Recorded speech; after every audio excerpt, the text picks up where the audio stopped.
দাদা, মা কাঁদছে কেন? মানে মায়ের কান্নার মতো কি হয়েছে? মা মা কেন কাজ কাঁদাবে? দিব্যি তো ছিল।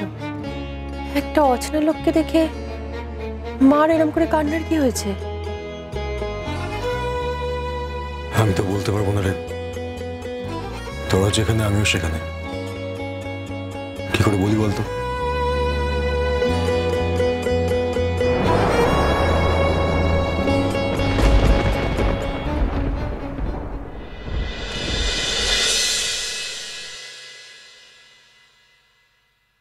আমি আবারও জানতে চাইছি, সত্যিটা লুকিও না আঙ্কেল, অনুজ কে?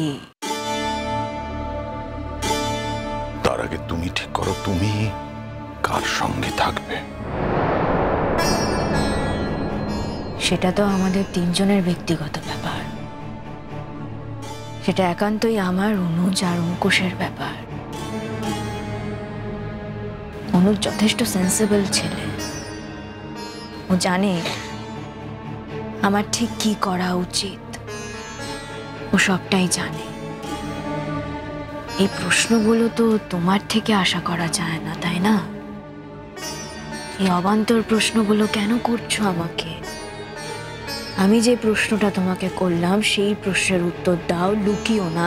কেন বারবার যা জানো তা লুকুচ্ছ আমাদের সবার থেকে? তুমি কি আমাকে এই কথাগুলো শোনাবে বলে এই বাড়িতে ডেকে এনেছো? আমি তোমাকে ডেকেছি। আমি কিছুতেই বুঝতে পারছি না একটা কথা। আমি আসার পর থেকে উনি বলছেন, উনি আমাকে জড়ি ধরে কান্নাকাটি করছেন, বলছেন ওনার সমস্ত ইচ্ছে পূরণ হয়ে গেল ওনার। আমি তো কিছু বুঝতে পারছি না, মানে কি তুমি বলো। এই কথার উত্তর উনি দিতে পারবেন। মা,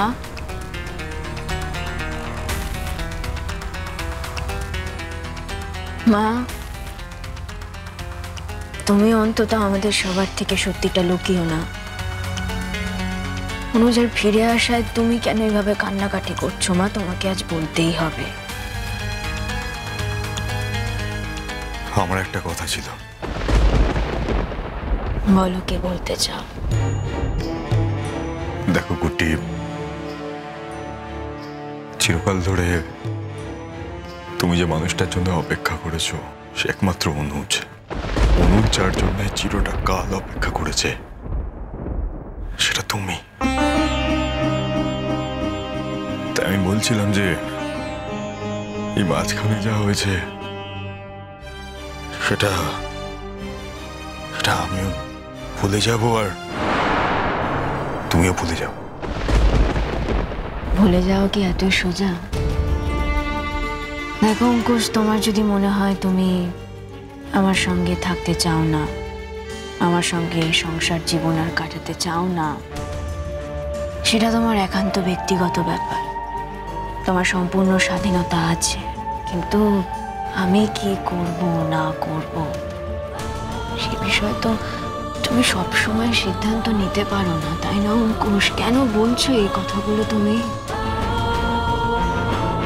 আমি কিন্তু সত্যি এখানে কারো সংসার ভাঙতে আসিনি। আমি জানতাম না।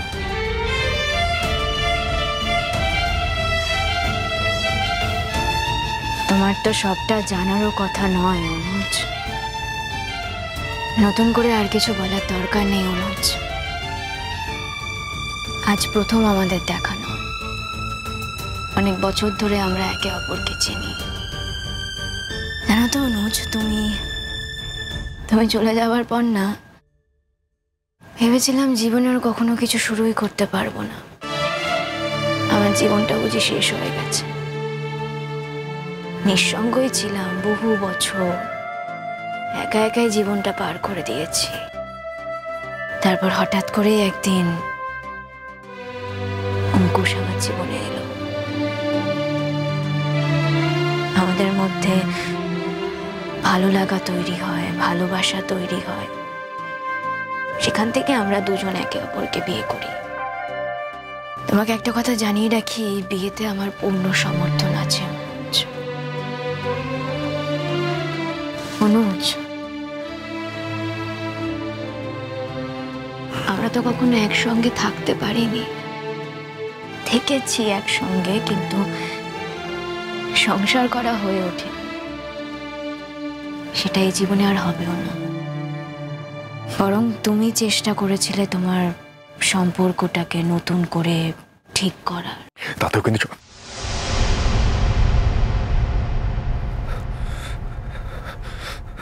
কিন্তু সব থেকে বেশি কন্ট্রিবিউশন তোমারই ছিল গুড্ডি।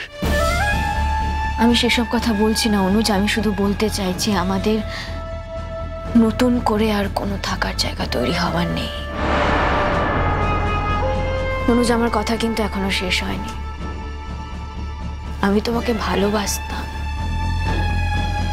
এটা যেমন সত্যি তেমন আজকের দিনে দাঁড়িয়ে এটাও সত্যি, আজ আমি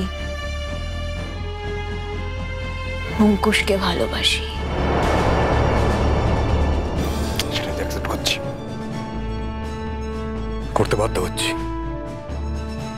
আমি জানি এটাই সত্যি, আর এটাই হয় সব জায়গায়, মানে এটাই দেওয়া ছিল। কারো জায়গা তো কোনোদিন ফাঁকা থাকে না, শূন্যস্থান সবসময় পূর্ণ হয়েই যায়, এটা তো স্বাভাবিক, এটাই দেওয়া ছিল। ভুল বললে অনুজ, কেউ কখনো কারোর জায়গা নিতে পারে না। একজনের জায়গা যেখানে ছিল সেখানেই আছে, সেখানেই থাকবে। কারোর রেখে যাওয়া শূন্য স্থান কেউ পূরণ করতে পারে না অনুজ। কিন্তু তার মানে এটা নয় অনুজ আমি অঙ্কুশের সঙ্গে তৈরি হওয়া বন্ধন থেকে বেরিয়ে আসতে পারবো, কারণ আমি অঙ্কুশকে ভালোবাসি অনুজ। আমি আমার ভালোবাসাকে অসম্মান করতে পারবো না। এর মধ্যে নিশ্চয়ই কোথাও একটা রহস্য আছে। দুজনকে একই রকম দেখতে, আবার উনি ফিরে আসার পরে মাও কান্নাকাটি করছিলেন। মা বলুন না, এর মধ্যে কি কোনো রহস্য আছে? আমরা সবাই এই রহস্যের উত্তর জানতে চাই। মা মা প্লিজ চুপ করে থাকবেন না এভাবে। আপনার থেকে এই উত্তরটা আমাদের সবার জানার খুব দরকার। বলুন না মা, আপনি কি ওনাকে চিনতেন? বলুন না মা। চিনবো না? ওকে আমি চিনবো না? আপনি চিনলেন কি করে? হ্যাঁ, অবশ্য একটা সময় আপনি কলকাতায় থাকতেন ঠিকই, কিন্তু পরবর্তীকালে তো লখনৌতে থাকতেন, তাহলে চিনলেন কি করে ওনাকে? বলছি যে আমার একটু তাড়া আছে, আমি আপনাদের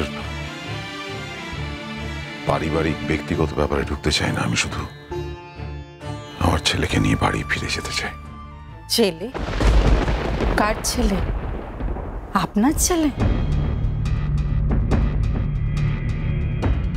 কি বলতে চাইছেন আপনি? আপনার কি সন্দেহ আছে নাকি? আজ সবার সামনে আমি একটা সত্যি কথা প্রকাশ করতে চাই। অঙ্কুশের সঙ্গে আমার আরেকটি যমজ ছেলেও জন্মেছিল। তার নাম ছিল অনুজ। মানে? হরিদ্বারে গিয়েছিলাম মেলা, সাথে অঙ্কুশ আর অনুজ, দুই ছেলেই ছিল। দুজনের গলাতেই নাম লেখা লকেট ছিল। কিন্তু মেলায় গিয়ে কিভাবে যেন অনুজ হারিয়ে গেল। অনেক চেষ্টা করে ওকে আমি খুঁজে পেলাম না।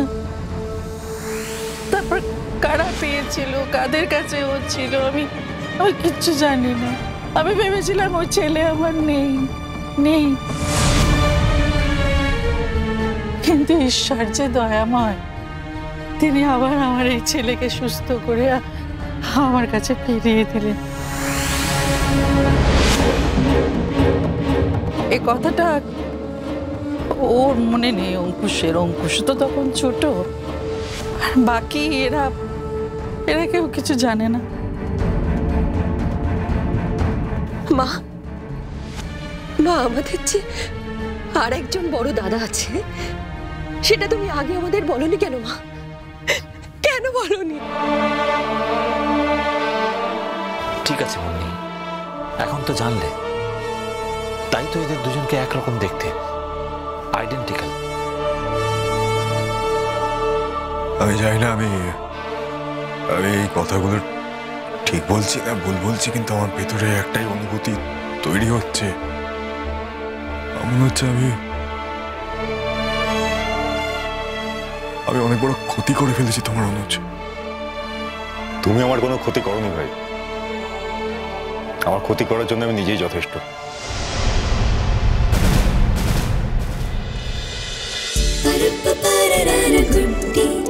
Good